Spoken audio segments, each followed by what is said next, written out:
let's get to the good apple, or to good apple. Okay. That's your third year project. We now know that. How did you Yeah. come to found it? Yeah, absolutely. Just a quick background, Good Apple, we're an Austin-based produce delivery service on a mission to end food insecurity.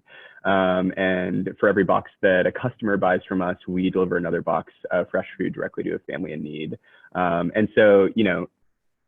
Talking about kind of those goals coming into Dell Med, we're really focused on the social drivers of health. So those things that affect people's health that are outside of the doctor's office, where they go to school, what sort of housing they live in, their access to healthy food. And I was really fortunate actually to take a course very early on in my education, again, kind of because of the flexibility in the curriculum here at the LBJ School of Public Policy. It was taught by Dr. Michael Hull, who has become one of my just most incredible mentors since I've been here at Dell Med.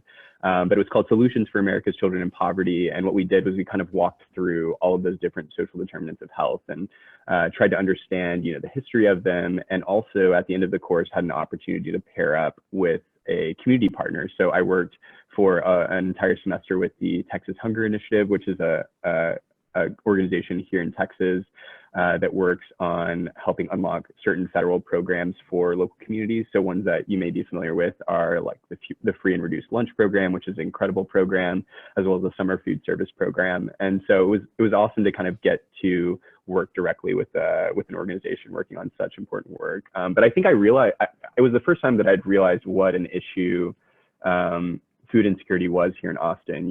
Even amid some of this incredible technology innovation we also have some of the highest rates of food insecurity in the country.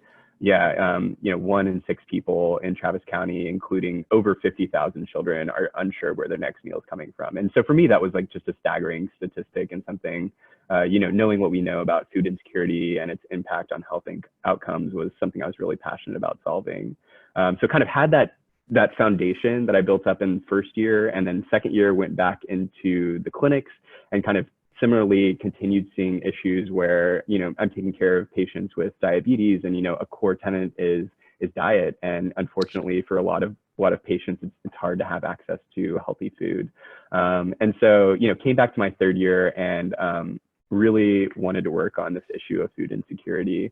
And ultimately, after talking with a number of clients about, why was it that they were struggling with food insecurity? How could we help? I found that there are actually almost 60 food pantries in Austin alone, which is the most of any Texas city. So there was this kind of interesting disconnect between all of these amazing resources that were available and all of these people who were still struggling with food insecurity. And so, maybe not surprising when I talked with my patients, my clients, transportation barriers are huge to accessing fresh food, and just location where you live, as well as, a lot of food pantries have pretty limited hours. So, when I thought about that, if my grocery store was only open between 8 and 11 every second Thursday of the month, like that'd be very difficult to get food.